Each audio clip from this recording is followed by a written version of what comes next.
Hello student, मैं सनी आप सभी का स्वागत करता हूं आपके अपने चैनल इलेक्ट्रिकल रिसर्च अकेडमी के ऑनलाइन पोर्टल पे और जनरल साइंस के सेशन में। ठीक है, वही जनरल साइंस जो आपके एएलपी टेक्नीशियन ग्रुप डी या फिर जितने भी एग्ज़ाम होते हैं जनरल साइंस पूछे जाते हैं। और ये वैसे क्वेश्चन है जो प्रीवियस ईयर क्वेश्चन में पूछे गए हैं। ठीक है, और आप क्वेश्चन लगाते होंगे या देखते होंगे जो कि 7:15 बजे आता होगा, तो आपको पता होगा कि हाँ सर ये क्वेश्चन पूछे जाते हैं या पूछे गए भी हैं। ठीक है, और अधिकतर जो आप क्लासों में टेस्ट देते हैं उसमें भी सवाल पूछे जाते हैं। तो इसको हम लोग स्पीडी वाले कॉन्सेप्ट पे लेके आए कि स्पीडी में पूछा जाए। ठीक है, जिससे टाइम बचत होगा। तो इसको आगे हम लोग देखते हैं और देखते हैं क्वेश्चन। अगर सेशन पसंद आता है और पसंद ना भी आए तो इसको लाइक शेयर सब्सक्राइब जरूर कर देना, क्योंकि तुमको जरूर नहीं कि तुमको पसंद है, क्योंकि है तो काम वाली चीज़ है। ठीक है, चलो पहला क्वेश्चन है कि सामान्य आँख के लिए स्पष्ट दर्शन की न्यूनतम दूरी कितनी होती है। यानी जो नॉर्मल आइज़ है, आप कितनी दूर पे अगर अपने किसी चीज़ को पढ़ रहे हैं, लिख रहे हैं या देख रहे हैं, तो कितनी दूर पे रखेंगे जिससे आपको स्पष्ट दिखाई देगा। अगर स्पष्ट नहीं दिखाई देता है यानी फिर आपकी आंखों में प्रॉब्लम है, तो वो लगभग न्यूनतम दूरी कितनी होती है, 25 सेंटीमीटर, यानी लगभग 1.25 मीटर। कभी कभी 1.25 मीटर भी लिख के आएगा।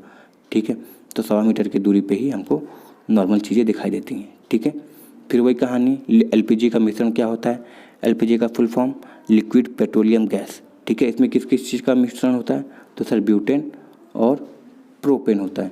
ठीक है, ब्यूटेन मतलब C4H10 और प्रोपेन मतलब C3H8 मिलाए जाते हैं। ठीक है, इन दोनों का मिश्रण होता है। और बार बार क्वेश्चन इसलिए पूछा जा रहा है, बार बार लगभग हर सेशन में आ जा रहा है क्योंकि पूछे जाते हैं। ठीक है, चलो अगला क्वेश्चन है, कास्ट आयरन तत्व होता है। ठीक है, जो कास्ट आयरन है, जो अधिकतर मशीनों के जो योक बनते हैं, यानी जो बाहरी खाँचे बनते हैं वो कास्ट आयरन के बनते हैं। ठीक है, तो कैसे बनते हैं, तो सर मैग्नीशियम मिलाने से बनते हैं।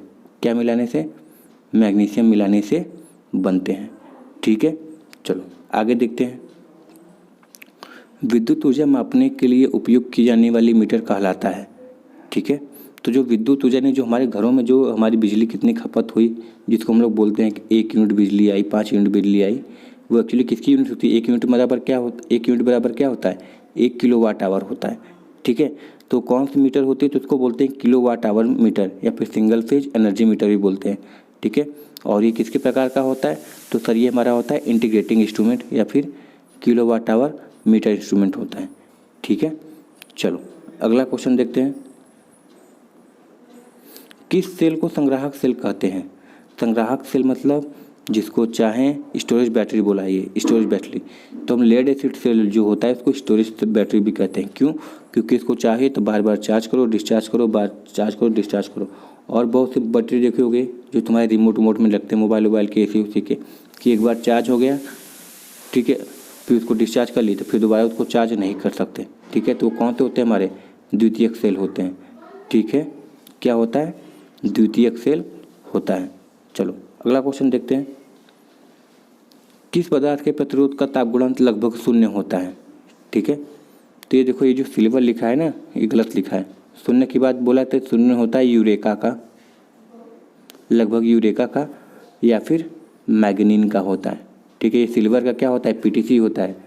पीटीसी मतलब पॉजिटिव टेम्परेचर कोफिशिएंट, यानी धनात्मक ताप गुणांक। आप टेम्परेचर बढ़ाओगे तो प्रतिरोध का मान बढ़ता चला जाएगा।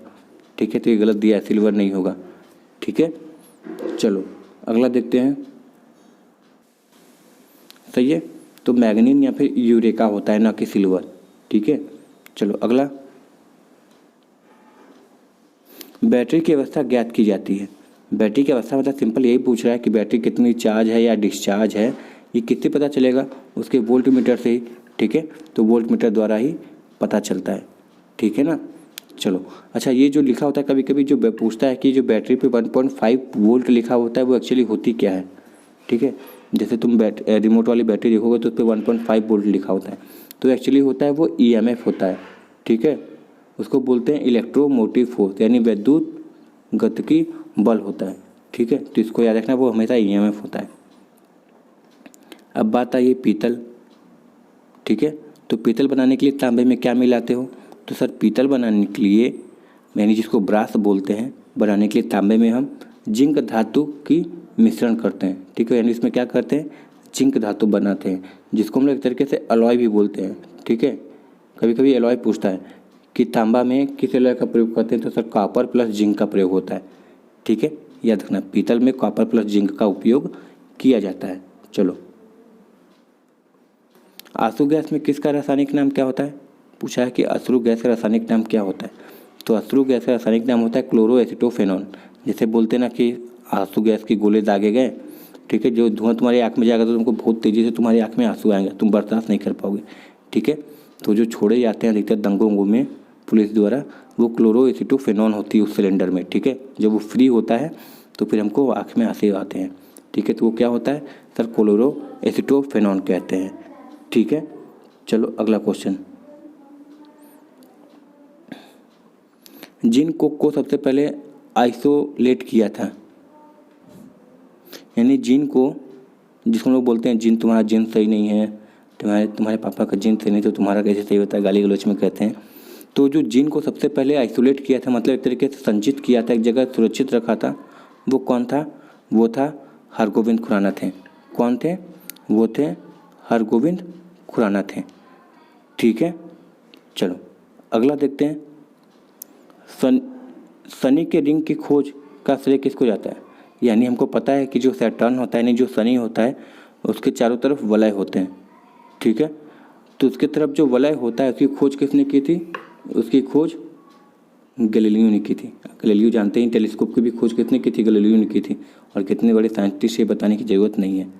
ठीक है, और जड़त्व का भी खोज इन्हीं ने किया था। ठीक है, गैलीलियो ने ही। तो गैलीलियो सही हो जाएगा। सही है। चलो अगला क्वेश्चन है कि लेंज का नियम किसके संरक्षण का नतीजा है? तो सर जो लेंज का नियम होता है वो क्या होता है? ऊर्जा संरक्षण का नियम होता है। किसका होता है? ऊर्जा संरक्षण का नियम होता है। और ये हमेशा फैराडे लॉ में लगाते हैं, बोलते हैं कि ये जिससे उत्पन्न होता है उसी का विरोध करता है, इसलिए इसको क्या बोलते हैं? मतलब दोगलापंथी कहते हैं। ठीक है, तो लेंज का नियम ही ऊर्जा संरक्षण के नियम पे काम करता है। अब ये जी का मान है, हमको पता है कि जब बल निकालते हैं तो F बराबर क्या लिखते हैं? जी गुणे M1 गुणे M2 बटे डी स्क्वायर। इससे चाहो तो जी का मान निकाल सकते हो। ये देखो क्या है? फोर्स है यानी न्यूटन है। ये क्या है? डी स्क्वायर है यानी मीटर स्क्वायर। ये केजी है, न्यूटन मीटर स्क्वायर पर केजी स्क्वायर। ठीक है, तो इसका सही आंसर हो जाएगा। एम ई नहीं होगा जी, एम स्क्वायर होगा। ठीक है, मीटर स्क्वायर होगा ना, तो नीचे है मीटर स्क्वायर, तो मीटर स्क्वायर लगेगा। तो ये सही नहीं है। ठीक है, सही क्या होता है अभी लिख देते हैं। तो होगा क्या? न्यूटन मीटर स्क्वायर पर केजी स्क्वायर, इसको याद रखना। ठीक है, तो जी की इकाई ये होती है। सही है। चलो अगला देखते हैं कि कैल्शियम हाइड्रोक्साइड, ठीक है, किसका रासायनिक सूत्र है? ठीक है, तो कैल्शियम हाइड्रोक्साइड, डाई क्योंकि दो है, तो कैल्शियम डाई हाइड्रोक्साइड जो होता है हमारे कास्टिक चूना, जिसको लाइम स्टोन भी बोलते हैं। ठीक है, सेलेक्ट लाइम उसका सूत्र है। जैसे चूना पत्थर बोलते हैं ना, कास्टिक चूना, उसी का होता है लाइम स्टोन का। ठीक है, तो CaOH2 किसका रासायनिक सूत्र है? तो कास्टिक चूना का सूत्र होता है। ठीक है, चलो अगला देखते हैं। प्रकाशीय गेज किस सिद्धांत पर कार्य करता है? ठीक है, तो जो प्रकाशीय गेज है हमारे परावर्तन, यानी जिसको क्या बोलते हैं इंग्लिश में? रिफ्रैक्शन। ठीक है, रिफ्रैक्शन के सिद्धांत पे काम करता है। ठीक है ना। चलो, तो प्रकाशीय गेज किस पे काम करता है? तो सर रिफ्रैक्शन पे काम करता है। चलो अगला देखते हैं। हरे पौधे का आवश्यक पोषक तत्व कितना होता है? तो लगभग 16 होते हैं। ठीक है, यानी अलग अलग चीज़, मिनरल हो गया, वाटर हो गया, सनलाइट हो गया, फलाना ढिमका जो भी है, कार्बन डाइऑक्साइड हो गया, ऐसे मिलाओगे तो पौधे का जो आवश्यक पोषक तत्व होते हैं वो लगभग 16 प्रकार के होते हैं। ठीक है, तो ये रखने वाला चीज़ है 16, इसको याद रखना।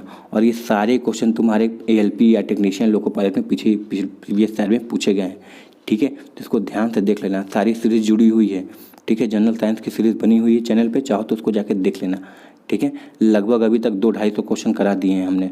ठीक है, 200-250 ज़्यादा ही करा दिए हैं। ठीक है, चलो अगला। DNA का डबल हेलिक्स मॉडल किसने दिया था? तो सर वाटसन एंड क्रिक ने। नॉर्मल DNA भी पूछे, ये तो हेलिक्स डबल हेलिक्स करके तुमको फंसा दिया, मगर नॉर्मल DNA भी पूछे तो तुम क्या बोलोगे? सर वाटसन और क्रिक ने ही खोज की थी। ठीक है, तो डबल हेलिक्स का मतलब ऐसे बना होता है, ऐसे ऐसे बना होता है। ठीक है, तो डबल हेलिक्स मतलब वाटसन और क्रिक ने की थी। ठीक है, चलो आज का लास्ट क्वेश्चन है किस स्कॉर्बिक एसिड किसका रासायनिक नाम है, यानी जिसको साइंटिफिक नाम बोलते हैं केमिकल नेम। तो हमारा जो विटामिन सी होता है उसका स्कॉर्बिक एसिड नाम बोलते हैं। जैसे विटामिन डी को रेटिनॉल बोलते हैं, ठीक है, बी को बेरी बोलते हैं, के को थायमिन, ऐसे ऐसे कुछ करके बोलते हैं ना। तो सभी के साइंटिफिक नेम होते हैं। तो साइंटिफिक नेम अधिकतर पूछा जाता है। तो स्कॉर्बिक एसिड किसका होता है सर? विटामिन सी का होता है, ठीक है। तो इसको याद रखना।